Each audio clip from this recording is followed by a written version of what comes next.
96.7 KCAL rocks. It is time to talk some sports with our guy, Pep. It's a Thursday. Let's do it. What's going on, Pep? Man, let's do this thing. We got a lot of football we're going to get to in just a moment, but how about a quick baseball shout out to lead everything off this morning? Shout out to the Dodgers winning their 10th straight game, man. The Blue Crew red hot right now. Big 7-1 win against Milwaukee last night, so they've won 10 in a row. And then how about Angel starter Reed Detmers almost threw a no-hitter last night in a 2-zip win against the Rangers. Patrick, he took a no-no into the 8th inning, so if you're looking for a bright spot for the Halos, there's that. Oh, and Ohtani homered again last night. Yeah, it took his helmet off. He swung so hard and he ran around the bag with no helmet on. That was kind of a different sight. But also, that guy is just, it's funny. Everyone in baseball is watching him. But you're right. A little help with some other pitcher besides Ohtani, that is a good sign. And they're starting to play better. God, if they're going to do it, now is the time, even though I know they're far back. Yeah, time is running out, right? They would have to win like 10 in a row, like what the Dodgers are doing right now, Right. to make things interesting. I just don't know if they have it in them, but who knows? Yeah, see, the Dodgers, see how they're just starting to play their best ball towards the end here. Very hard to do. Yeah, I sound like a broken record, but I'll say it again for everybody out there.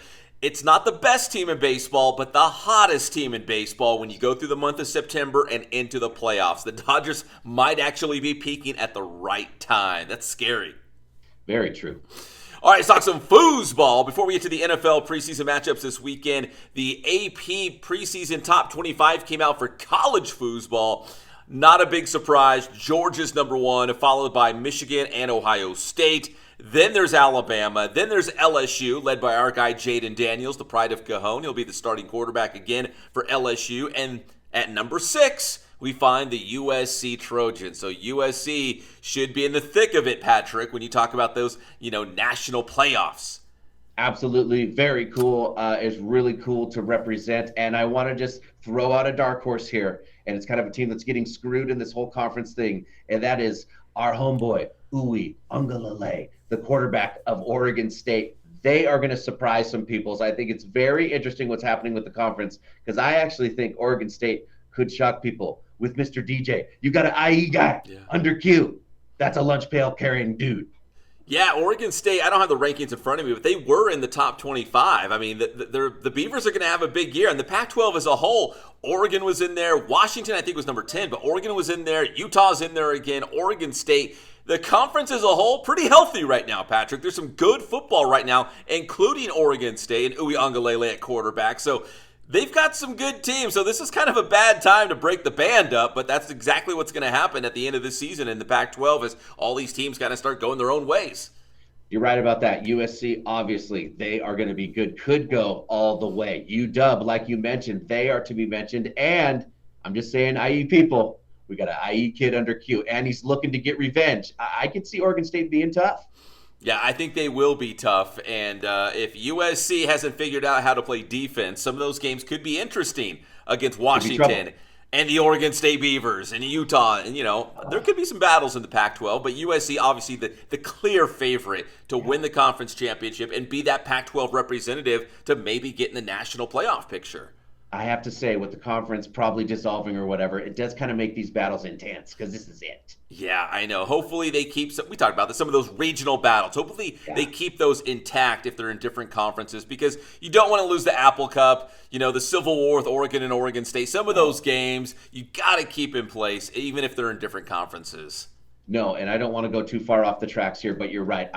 From what I've heard, they're going to keep all those games, and I believe Oregon State and Washington State is headed to the Mountain West. That's just what I've heard. We'll see what happens. Yeah, what were they talking about? Like the American Conference and the leftover Pac-12 and the Mountain West are going to form some new conference. I don't know, with Oregon State and Washington State. Maybe that includes Stanford and Cal as well. Like there's so many variables. I think like everything's on the table right now.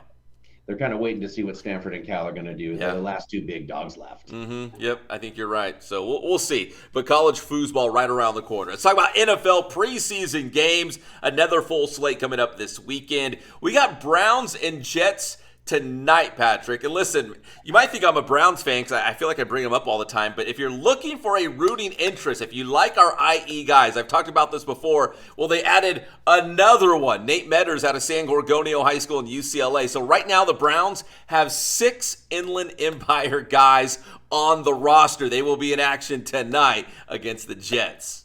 I love it. Being in the IE, it changes how I watch football. In the games, I'm looking for IE kids. I'm watching Hard Knocks on Tuesday. Yeah. I'm looking for IE guys. It's so fun and awesome. In college, look at DJ Uwe Ungalale, and now we got it in the pros. It's pretty cool, man. Yeah, they're all over the place, man. So it's a good rooting interest, especially if you don't have like a favorite team, a favorite NFL team, or a favorite college foosball team. Like you can get up on a Saturday or a Sunday and find a game to watch just if you have got that IE pride right behind you. So, yeah.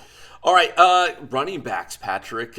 We knew these guys would finally get picked up. We're talking about Zeke Elliott and Dalvin Cook, 2 of the top running backs in the game. Well, Zeke ended up going to New England, and Dalvin Cook going to the Jets. He's going to join forces with Aaron Rodgers. So those guys now are off the board, and I would say they're both in their prime, maybe more so Dalvin Cook, but these guys are difference makers still. Definitely, that is going to make the running game really tough for the Jets, which will really help out Aaron Rodgers and that offensive line, which we're kind of finding out through Hard Knocks and these preseason games. That's where they're struggling. Running the ball, they say, will help that offensive line out in what they're trying to do and protect Aaron. Yeah, well, Robert Saleh, the head coach of the Jets, yeah, he's saying, like, we got great receivers, we got a Hall of Fame quarterback, we got this, we got that, but we have no O-line. Who's gonna protect the quarterback? Who's gonna open up the holes for the running back? So that might be their weakness. We have all this stuff, but if the O-line doesn't do good, it means nothing. Yeah, it's like having a nice car, no steering wheel. What are you going to do with it? You can't go anywhere, right? So, yep.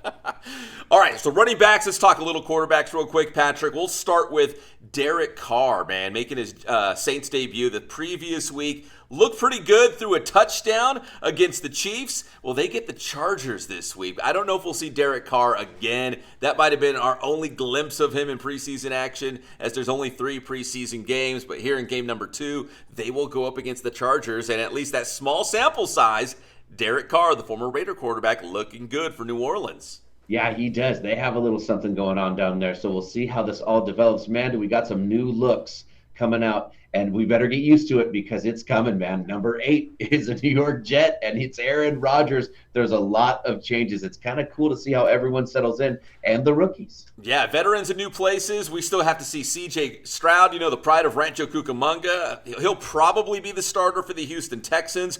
Bryce Young, the first overall pick in the NFL draft, he's the starter down with the Carolina Panthers. So we got veterans in new places, and then we got these unproven rookies trying to make their mark. So the quarterback position, man, always so fascinating because you just don't know what's going to happen.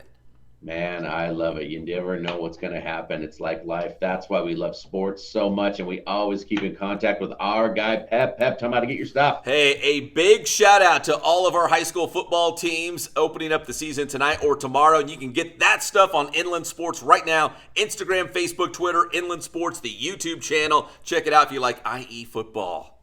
Thanks, Pep.